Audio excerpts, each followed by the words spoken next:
இப்போ தான் நம்ம சேனலை ஃபஸ்ட் டைம் பார்க்குறீங்கன்னா மறக்காமல் சப்ஸ்கிரைப் பண்ணி லைக் பண்ணிடுங்க.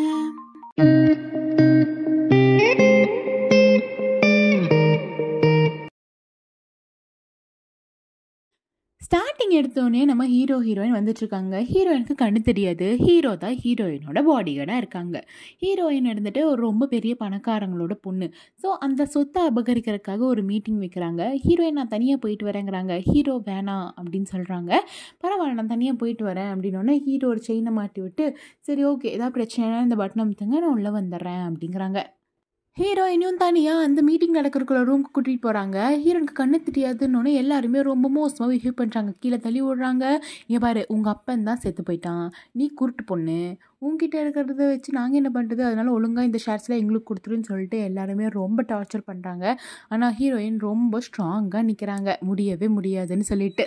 ஹீரோயினை இவனை வச்சு தான் பிளாக்மெயில் பண்ணுறாங்க. இவன் பேர் சியான், இவன் ஹீரோயினோட ஃபியான்சி. அப்போது இவங்களுக்கு என்ன பண்ணுறே தெரியாமல் டக்குன்னு ஹீரோ கொடுத்த அந்த செயினை ப்ரெஸ் பண்ணிடுறாங்க. நம்ம ஹீரோயினை பிடிச்சி தள்ளி விட்டுறாங்க. ஆனால் ஹீரோ ஹீரோயினுக்கு உள்ள பிரச்சனைன்னு தெரிஞ்சிருச்சு. அந்த பட்டன் ப்ரெஸ் பண்ணனால ஹீரோயின் எல்லாத்தையும் ஃபைட் பண்ணிவிட்டு போய் ஹீரோயினை காப்பாற்றுறாங்க. ஹீரோயின் மயக்கம் போட்டு விழுந்திருக்காங்க அடிப்பட்டதில். அதையும் தூக்கிட்டு இவர் ஹெல்ப் பண்ணுறாரு. அப்போ இவங்களை துரத்திட்டு வரும். ஹீரோ ஒரு இருட்டான ரூம்குள்ளே போயிட்டு ஹீரோயினோட வாயை பொத்துறாங்க. அப்போ தான் ஹீரோயினுக்கு டக்குன்னு ஒரு ஃப்ளாஷ் ஆகுது. என்னென்னா அவங்களுக்கு இப்போ ரீசெண்டாக தான் கண்ணு தெரியாமல் போச்சு. கண்ணு தெரிஞ்சிட்டு இருந்தப்போ அவங்க வீட்டுக்குள்ளே ஹீரோ ஒரு நாள் நுழைஞ்சு ஹீரோனோட வாயை பொத்தி இந்த மாதிரி பண்ணப்போ தான் அவங்க அப்பாவை யாரோ தள்ளி விட்டு கொண்டிருக்காங்க. அப்போ ஹீரோயின் நினச்சிட்டாங்கன்னா அப்போ இவன் தான் அன்றைக்கி என் வீட்டுக்கு வந்தான், நீ தானே எங்கள் அப்பாவை கொன்ன அப்படின்னு சொல்லிட்டு கேட்குறாங்க. இவருக்கு ஒன்றுமே புரியல. ஹீரோயினுக்கு ஒரு மாதிரியே மயக்கம் போட்டு விழுந்துடுறாங்க. ஸோ ஹீரோ காப்பாற்றி கொண்டு வீட்டில் போட்டுடுறாரு. எந்திரிச்சிட்டு ஏய் நீ என் பாடி கார்டை இவ்வளோ நாள் நடிச்சிட்டு இருந்திருக்க, அன்றைக்கி நீ தானே எங்கள் வீட்டுக்கு வந்த, நீ தானே எங்கள் அப்பாவை கொலை பண்ண, யார் நீ அப்படின்னு கேட்டுட்ருக்காங்க. என்ன பேசுகிறீங்க, நான் உங்கள் பாடி கார்டு மட்டும்தான், உங்கள் வீட்டுக்கெலாம் நான் வந்ததே கிடையாது.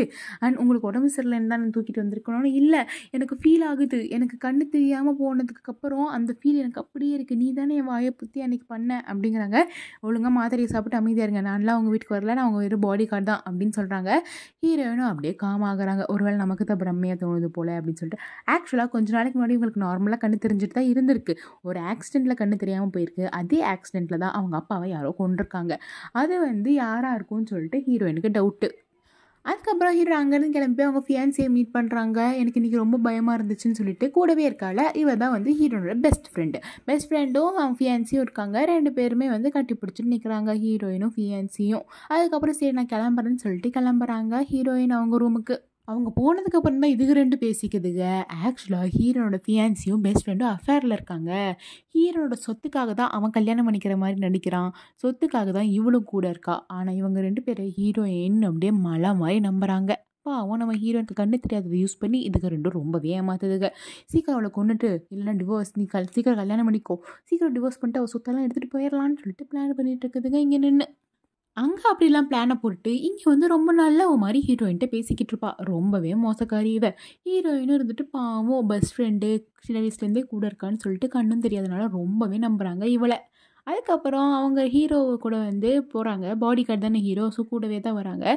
ஹீரோயினுக்கு இன்னும் ஹீரோ மேலே முழுசாக நம்பிக்கை வரல, அதனால திட்டிகிட்டே இருக்காங்க. சரி வாங்க போகலாம், நான் தானே உங்கள் பாடி கார்டு, நான் தானே உங்க கூட வரணும்னு சொல்லிட்டு கூட்டிகிட்டு போகிறாரு. ஆனால் கூட்டிகிட்டு போன இடத்துல யாரோ நம்ம ஹீரோயினை கடத்திட்டு போயிடுறாங்க. ஸோ நம்ம ஹீரோ தான் அவங்களெல்லாம் துவம்சம் பண்ணிவிட்டு ஹீரோயினை அங்கேருந்து காப்பாற்றுறாரு. அப்படி அவங்க நடக்கும்போது சண்டையில் ஹீரோவுக்கு காயம் பட்டுருது. அதையும் கண்டுக்காமல் ஹீரோயினுக்கு ஹெல்ப் பண்ணுறாரு. அந்த கடத்தல் பண்ணது யாரும் இல்லை, இவ தான் அந்த மாதிரி பிளானை பண்ணியிருக்கா. அதுக்கு அவர் திட்டுறாரு, இங்கே வர அவசரமாக இந்த மாதிரி பிளான் பண்ணாத, பொறுமையாக தான் அவளை இது பண்ணணும், இல்லைன்னா நமக்கு சொத்து கிடைக்காம போயிடும்னு சொல்லிட்டு பிளான் பண்ணுறாங்க. அது மட்டும் இல்லாமல் ஹீரோயினுக்கும் இந்த சியானுக்கும் என்கேஜ்மெண்ட் ஆகிடுச்சு இல்லையா, அந்த ஹீரோனோட என்கேஜ்மெண்ட் ரிங்கை கூட எடுத்து இவ தான் போட்டிருக்கா. அப்போ அவர் சொல்கிறார், இங்கே பாரு இந்த ரிங்கை போட்டிருக்காது, நம்ம மாட்டிப்போம், ஒழுங்காக இந்த ரிங்கை கழட்டி வேணும்னு. அவளுக்கு தான் கண்ணு தெரியாதுல்ல, அவளோட ரிங் அவள் கழட்டி வச்சிருந்தா அதை எடுத்து நான் போட்டுக்கிட்டேன். என்கேஜ்மெண்ட் ரிங்காக இருந்தால் என்ன, நம்ம 2 பேர் தானே கல்யாணம் பண்ணிக்க போகிறோம், அதனால இதை நானே போட்டுக்கிறேன், அவளுக்கு தெரியவா போதுங்கிறா இந்த மானங்கிட்டவ. அடுத்த நாள் ஆகுது, ஹீரோயினும் கொஞ்சம் சரியாயிடுறாங்க.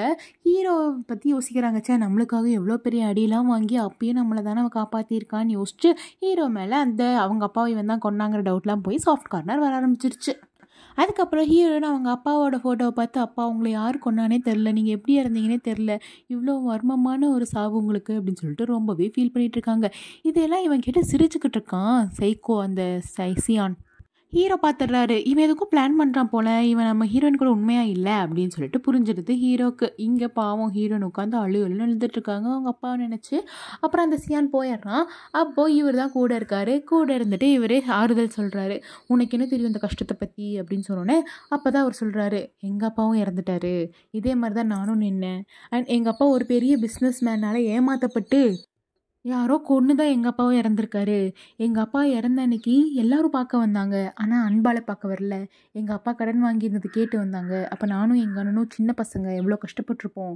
ஸோ உங்களோட கஷ்டம் உங்களை விட எங்களுக்கு நல்லா தெரியும் அப்படின்னு சொல்லிட்டு ஆறுதல் பண்ணுறாங்க. ஸோ ஹீரோவும் ஹீரோயினும் இப்படியே மாறி மாறி ஆறுதல் சொல்லிக்கிறாங்க. அதுக்கு அடுத்த நாள் ஹீரோயின் அவங்க பெஸ்ட் ஃப்ரெண்ட் வீட்டுக்கு போகிறாங்க. அப்போ அவங்க இருந்துட்டு ஏதோ சத்தம் கேட்குது. இங்கே நம்ம 2 பேரை தவிர வேறு யாரும் இருக்காங்களான்னு கேட்குறாங்க. கூடவே தான் நம்ம ஹீரோட ஃபியான்சி இருக்கான். அவங்க 2 பேரும் லீகல் ரிலேஷன்ஷிப்பில் இருந்திருக்காங்க. ஆனால் இவ அப்படிலாம் யாரும் இல்லையே, நம்ம 2 பேர் மட்டும்தான் இருக்கோங்கிறாங்க. இல்லை எனக்கு ஏதோ ஃபீல் ஆகுதுன்னு ஹீரோயின் சொல்லணும். ஹீரோனுக்கு என்ன கண்ணா தெரியும் அப்படின்னு நினச்சிட்டு இல்லை யாரும் இல்லை நீ வெடிவாங்கிறாங்க. அந்த ஃபியான்சி அப்படியே நிற்கிறான். இவங்க 2 பேத்துக்குள்ள இருக்க கள்ளத்தொடர்பு தெரியாமல் பாவம் ஹீரோயின் ஒரு மாதிரி பேசிகிட்டு இருக்காங்க. வெளியே வரும்போது அவங்களுக்கு ஏதோ மாதிரி ஃபீல் ஆகுது. அப்போ அவங்க பாடி கட்ட சொல்கிறாங்க, எனக்கு இன்னமும் டவுட்டாக இருக்குது. அவள் ஏதோ பொய் சொல்கிறான்னு தோணுது. அங்கே யாரும் கண்டிப்பாக இருக்காங்க, என்கிட்டயே இல்லைன்னு பொய் சொல்கிறா அப்படின்னு சொல்லிட்டு கேட்டுட்டு இருக்காங்க. அப்போ சரி அவளை பற்றி எனக்கு விசாரிக்கணும் கொஞ்சம், உனக்கு யாராவது டிடெக்டிவ் தெரியுமா அப்படின்னு சொல்லிட்டு ஹீரோயின் கேட்குறாங்க. ஹீரோவும் எனக்கு தெரியும், எங்கள் அண்ணனே பெரிய டிடெக்டிவ் தான் சொல்லிட்டு கூட்டிகிட்டு போகிறாங்க. ஹீரோ வந்து அவங்களோட அண்ணனுக்கு வந்து ஹீரோயினை இன்ட்ரடியூஸ் பண்ணி வைக்கிறாங்க. அப்போ ஹீரோவோட அண்ணாவும் ஹீரோயினும் கொஞ்சம் நார்மலாக பேச ஆரம்பிக்க ஹீரோயின் இருந்துட்டு ஹாய் அவங்கள நான் தொட்டு பார்க்கலாமா அப்படின்னு சொல்லிட்டு கேட்க ஹீரோக்கு அப்படி சுடுறேன்னு ஜெல்லஸ் ஆகுது. ஏய் என்ன பண்ணுற, யாரை தொட போகிற அப்படிங்கிறாங்க. இல்லை அவர் தொட்டு பார்க்கலாம் அப்படின்னு சொல்லிட்டு ஹீரோயின் போனோன்னே உனக்கு வெக்கமாவே இல்லையா, எப்போ பாரு யாரையாவது தொட்டுக்கிட்டே இருக்க, கண்ணு தெரியாதுங்கிறக்காக தொட்டுட்டே இருக்குமா, உட்காரு அப்படின்னு சொல்லிட்டு க்யூட்டாக ஜெல்லஸ் ஆகுறாரு. அப்புறம் ஹீரோ வந்துட்டு சொல்கிறாரு, இந்த மாதிரி இவரோட பெஸ்ட் ஃப்ரெண்டை பற்றி தெரிஞ்சுக்கணும். ஆனால் அதை விடுமா நான் பார்த்துக்கிறேன் அப்படின்னு சொல்லிட்டு ஹீரோட அண்ணனும் சொல்ல இவங்க 2 பேரும் மாறி மாறி பார்த்துக்கிறாங்க. இவங்க 2 பேரும் ஒன்று இருக்கும் போல், அது நம்ம போக போக பார்க்கலாம்.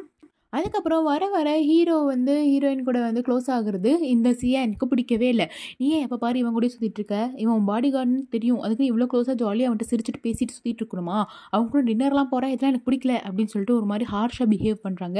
என்னை விட நீ ஏன் இப்படி பண்ணுறேன்னு சொல்லிட்டு ஹீரோனுக்கு ஒன்றுமே புரியல.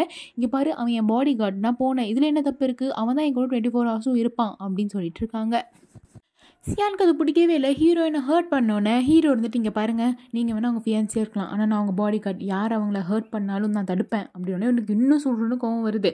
அவனுக்கு ஹீரோவை சுத்தமாக பிடிக்கவே இல்லை. ஏன்னா ஹீரோவுக்கு இவன் மேலே டவுட் இருக்குது. அதனால தான் ஆக்சுவலாக ஒரு சின்ன ஃப்ளாஷ்பேக் மாதிரி காட்டுறாங்க. நம்ம ஹீரோ சொன்னார் இல்லையா அவங்க அப்பா ஒரு பிஸ்னஸால் ஏமாற்றப்பட்டு இறந்தாருன்னு சொல்லிட்டு, அதுக்கு காரணமே நம்ம ஹீரோயினோட அப்பா தான். ஹீரோனோட அப்பா வந்துட்டு தப்பு பண்ணியிருக்காருன்னு சொல்லிட்டு அவங்க அப்பா இறந்துருக்காரு. பட் ஹீரோயினோட அப்பா வந்து இறக்கும்போது என்ன பண்ணிட்டாருன்னா கில்ட் அவருக்கு தாங்க முடியல. அதனால அவரோட 50% ஷேரை வந்து ஹீரோ பேருக்கு எழுதி கொடுத்துட்டாங்க. அதனால தான் ஹீரோ வந்து இங்கே பாடி கார்டாக ஒர்க் பண்ணுற மாதிரி இருக்கார்.